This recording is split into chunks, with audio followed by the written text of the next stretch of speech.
വലിയ പ്രതീക്ഷയോടെ കേരളം മലയാളികൾ ഒന്നാകെ ഉറ്റുനോക്കിയിരിക്കുകയാണ് രഞ്ജി ട്രോഫി സെമി ഫൈനൽ പോരാട്ടം. ആദ്യ ദിനം വലിയ മോശമായിരുന്നില്ല, കാരണം കുറച്ച് പ്രതിരോധത്തിലേക്ക് പോയാണ് കേരളം കളിച്ചത്. വലിയ സ്കോറൊന്നും വന്നില്ല. പക്ഷേ 4 വിക്കറ്റുകൾ മാത്രമാണ് നഷ്ടമായത്. അവിടെ 206 റൺസ് സ്കോർ ചെയ്തിട്ടുണ്ട്.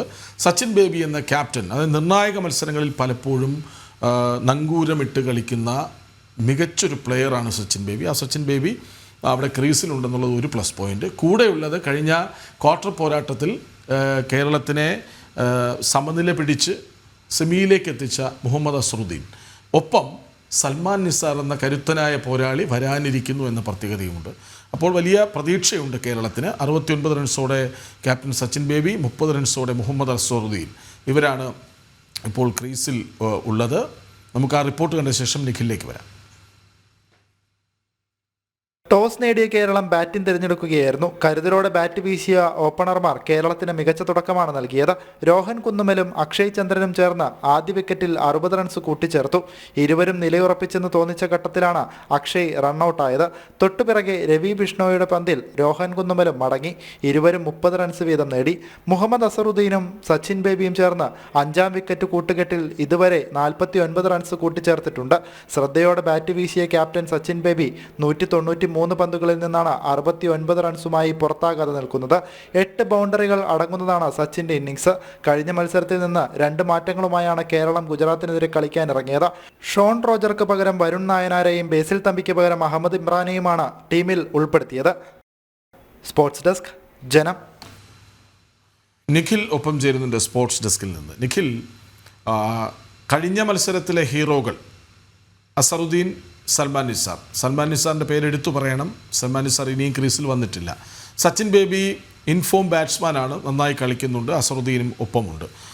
ഒരുപക്ഷെ ഈ പ്രതിരോധത്തിൽ ഊന്നിക്കളിച്ചത് ബോധപൂർവമായിരിക്കുമോ? വെറുതെ അങ്ങ് പ്രതിരോധിച്ച് അല്ലെങ്കിൽ ഗുജറാത്ത് ബൗളർമാരെ നേരിടുന്നതിലുണ്ടായൊരു പ്രതിസന്ധിയല്ല, പകരം ഒരു പ്രതിരോധ കോട്ടയിലൂടെ ഒരു 400-480 റൺസ് പടുത്തുയർത്തുക.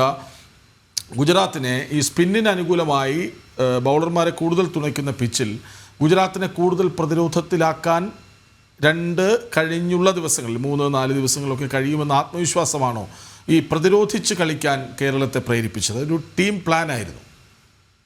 പക്ഷേ തീർച്ചയായും അത് തന്നെ ആയാണ് സാധ്യത. കാരണം ആദ്യ 2 ദിവസങ്ങളിൽ അത് കൃത്യമായി പറഞ്ഞാൽ ബാറ്റിങ്ങിനെ പിന്തുണയ്ക്കുന്ന പിച്ചാണ്. ബാറ്റിംഗെ പിന്തുണച്ച നമുക്കറിയാവുന്നതാണ്, ഗുജറാത്തിലെ നരേന്ദ്രമോദി സ്റ്റേഡിയത്തിലാണ് മത്സരം നടക്കുക. പിച്ചിൽ ആദ്യ ദിവസങ്ങളിൽ ആദ്യത്തെ 2 ദിവസം ശരാശരി ബാറ്റിങ്ങിനെ പിന്തുണയ്ക്കുന്ന ഒരു പിച്ചാണ്. പിന്നീടുള്ള ദിവസങ്ങളിൽ അത് പൂർണ്ണമായും ബൗളിങ്ങിനെ അനുകൂലിക്കുന്ന പിച്ചിലേക്ക് മാറും. അപ്പോൾ ആ ഒരു സാഹചര്യത്തിൽ പരമാവധി നേരം ആ ബാറ്റിംഗ് അനുകൂല പിച്ചിൽ ക്രീസിൽ നിൽക്കുക എന്നുള്ളതാണ് കേരള ബാറ്റർമാരുടെ അല്ലെങ്കിൽ കേരള താരങ്ങളുടെ ഒരു പ്ലാൻ എന്ന് നമുക്ക് കരുതേണ്ടിയിരിക്കുന്നു. കാരണം കൃഷ്ണ നേരത്തെ പറഞ്ഞതുപോലെ തന്നെ ആദ്യ 2 ദിവസം പരമാവധി പിടിച്ചു നിൽക്കുക, പരമാവധി ഒരു 400 റണ്ണിന് മുകളിലേക്ക് സ്കോർ ഉയർത്തിയതിനു ശേഷം ഗുജറാത്തിനെ ബാറ്റിങ്ങിന് അയക്കുക. അങ്ങനെയെങ്കിൽ ഈ ഒരു ബൗളിങ്ങിന് അനുകൂലമായി, പ്രത്യേകിച്ച് സ്പിന്നിന് അനുകൂലമാകുന്ന ആ ഒരു പിച്ചിൽ ചെറിയ സ്കോറിന് ഗുജറാത്തിനെ ഒതുക്കുക എന്നതായിരിക്കാം എന്തായാലും കേരളത്തിന്റെ ആ ഒരു പ്ലാൻ എന്ന് പറയുന്നത്. നിലവിൽ എന്തായാലും നായകൻ സച്ചിൻ ബേബി ക്രീസിലുണ്ട്. സച്ചിൻ ബേബി 69 റൺസാണ് എടുത്തിട്ടുള്ളത്. ഏറ്റവും ശ്രദ്ധേയകരമായ കാര്യം, സച്ചിൻ ബേബി 193 പന്തിൽ നിന്നാണ് 69 റൺസ് എടുത്തിട്ടുള്ളത് എന്നുള്ളതാണ് ഏറ്റവും ശ്രദ്ധേയം. അതായത് പരമാവധി പ്രതിരോധിച്ച് കളിക്കുക, ഒപ്പം വിക്കറ്റ് കളയാതെ കളിക്കുക എന്നുള്ളതാണ് എന്തായാലും കേരളത്തിന്റെ ഒരു സ്ട്രാറ്റജി എന്ന് പറയുന്നത്. കാരണം ചെറിയ സ്കോറുകൾ ആണ് ഉയർത്തിയതെങ്കിൽ പോലും താരങ്ങളൊക്കെ തന്നെ പരമാവധി പന്തുകൾ നേരിട്ടാണ് മടങ്ങിയത്. ഓപ്പണിംഗ് അക്ഷയ് ചന്ദ്രനിലേക്ക് വന്നു കഴിഞ്ഞാൽ 71 പന്തുകൾ നേരിട്ട് 30 റൺസ് എടുത്താണ് അക്ഷയ് ചന്ദ്രൻ മടങ്ങിയത്. രോഹൻ കുന്നുമലാണെങ്കിൽ 68 പന്തുകൾ നേരിട്ടാണ് 30 റൺസ് എടുത്ത് മടങ്ങിയത്. വരുൺ നായനാർ 55 പന്തുകൾ നേരിട്ടാണ് 10 റൺസ് എടുത്ത് മടങ്ങിയത്. ഒപ്പം ജലജ് സക്സേന 83 പന്തിൽ നിന്നാണ് 30 റൺസ് എടുത്ത് മടങ്ങിയത്. നിലവിൽ ക്രീസിലുള്ള സച്ചിൻ ബേബിയും മുഹമ്മദ് അസ്റുദ്ദീനും, സച്ചിൻ ബേബി 193 പന്തിൽ നിന്ന് 69 റൺസും, മുഹമ്മദ് അസ്റുദ്ദീൻ 66 പന്തിൽ നിന്ന് 30 റൺസും. അതുകൊണ്ട് തന്നെ നമുക്ക് മനസ്സിലാക്കാം, പരമാവധി പ്രതിരോധിച്ച് കളിക്കുക, വിക്കറ്റ് കളയാതെ കളിക്കുക എന്നുള്ളത് തന്നെയാണ് എന്തായാലും കേരളത്തിന്റെ ആ ഒരു സ്ട്രാറ്റജി. ആദ്യ 2 ദിവസം അത് പരമാവധി. അങ്ങനെയെങ്കിൽ നിഖിൽ, ഇന്നത്തെ ആദ്യ സെഷൻ, ആദ്യ മണിക്കൂർ ഒക്കെ വളരെ നിർണായകമാവില്ലേ? തീർച്ചയായും കൃഷ്ണ, അത് നിർണായകം തന്നെയാണ്. കാരണം ആദ്യ മണിക്കൂറുകൾ, ആദ്യ സെഷൻ, അത് ഇന്ന് ആദ്യ സെഷൻ പരമാവധി അടിച്ചു കളിക്കാനാണ് സാധ്യതയുള്ളത്. കാരണം പരമാവധി സ്കോർ ഉയർത്തുക ഇന്ന് രണ്ടാമത്തെ സെഷനോട് കൂടി, അതായത് ഇന്ന് ലഞ്ച് ടീ ആ ഒരു ഉച്ചയ്ക്ക് ശേഷം, അതായത് ആദ്യ രണ്ട് സെഷനോട് കൂടിയൊക്കെ തന്നെ ഈ ഒരു പിച്ചിന്റെ സ്വഭാവം സാധാരണഗതിയിൽ മാറി തുടങ്ങുന്ന സാഹചര്യമാണല്ലോ. അതുകൊണ്ട് തന്നെ ആദ്യ സെഷനിൽ പരമാവധി അടിച്ചു കളിക്കുക, പരമാവധി സ്കോർ നേടുക എന്നുള്ളതാണ് എന്തായാലും കേരളം ലക്ഷ്യം വെക്കാൻ സാധ്യത. ഇനി ക്രീസിൽ എത്താനുള്ളത് സൽമാൻ നിസാർ എത്താനുണ്ട്, ഒപ്പം തന്നെ ഓൾറൗണ്ടർ ആയിട്ടുള്ള ആദിത്യ സർവദെ എത്താനുണ്ട്, ഒപ്പം MD നിതീഷ്, നമ്മൾ കഴിഞ്ഞ മത്സരങ്ങളിൽ 10 വിക്കറ്റ് നേടിയ നിതീഷ്, ഒപ്പം ബാറ്റിംഗിലും പല നിർണായക അവസരങ്ങളിലും നങ്കൂരമിട്ട് ഈ സൽമാൻ നിസാറിനൊപ്പം ഒക്കെ ഈ സീനിയർ താരങ്ങൾക്കൊക്കെ ഒപ്പം നങ്കൂരമിട്ട് കളിച്ച ഒരു താരം കൂടിയാണ് നിതീഷ് MD. നിതീഷ് അടക്കമുള്ള താരങ്ങൾ എന്തായാലും ഇനി ക്രീസിലേക്ക് എത്താനുണ്ട്. നിലവിൽ എന്തായാലും 4 വിക്കറ്റ് നഷ്ടത്തിൽ 206 എന്ന ആ ഒരു സ്കോറിലാണ് കേരളമുള്ളത്. ഇതിന്റെ തുടർച്ച രാവിലെ 9:30 മത്സരം ആരംഭിക്കുമ്പോൾ അടിച്ചു കളിക്കുക, പരമാവധി സ്കോർ നേടുക എന്നുള്ളത് തന്നെയാകും എന്തായാലും കേരളത്തിന്റെ ഒരു ലക്ഷ്യം. അതെല്ലാം അവിടെ നിൽക്കട്ടെ കൃഷ്ണരാജ്, എന്താണ് രഞ്ജി ട്രോഫി കേരളത്തിന്റെ സാധ്യത? പഴയ പോലൊരു ടീമല്ല നമ്മൾ.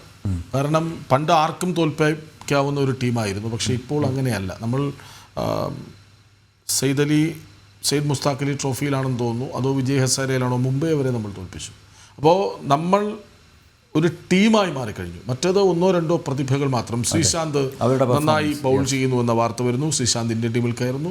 പിന്നീട് പലരുടെയും പേരുകൾ ഇവരൊക്കെ കേൾക്കുന്നു, സഞ്ജു സാംസൺ. അങ്ങനെ ഏതെങ്കിലും 1-2 വ്യക്തികളിൽ കേന്ദ്രീകരിച്ച് നിൽക്കുന്ന ഒരു ടീമല്ല. ഇറ്റ്സ് എ ടീം, ഒരു ടീമായി കളിക്കുന്നു. ഇപ്പോൾ നല്ല പുതുമുഖങ്ങൾ വരുന്നുണ്ട്, പുതുമുഖങ്ങൾ നന്നായി കളിക്കുന്നുണ്ട്, കുറേ സ്ട്രാറ്റജി ഉണ്ട്, നല്ല കോച്ചുണ്ട്. അപ്പോൾ സ്വാഭാവികമായും ജയിക്കുക എന്ന ലക്ഷ്യത്തിലേക്ക് കേരളം മാറിക്കഴിഞ്ഞു. അല്ലെങ്കിൽ ചെറുത്തു നിൽക്കുക, ഇത് രണ്ടും സാധ്യമാകുന്ന ഒരു വലിയ ടീമായി കേരളം മാറി. അതുകൊണ്ടാണല്ലോ ഇന്ത്യയിലെ 4 ടീമുകളിലൊന്നായി കേരളം ഇപ്പോൾ രഞ്ജി കളിക്കുന്നത്. കഴിഞ്ഞ കുറേ സീസണുകളായി മികച്ച പ്രകടനം കേരളം കാണിക്കുന്നുണ്ട്. അതിന് പ്രധാന കാരണക്കാരൻ സഞ്ജുവും സച്ചിൻ ബേബിയും ഒക്കെ തന്നെയാണ്. അവരൊക്കെ മുന്നിൽ നിന്ന് നയിക്കുന്നു, ഒപ്പമുള്ളവർ കൂടെ ചേരുന്നു, അങ്ങനെ ഒരു ടീമാകുന്നു. ഏതായാലും വിവരങ്ങൾ നൽകുകയായിരുന്നു നിഖിൽ.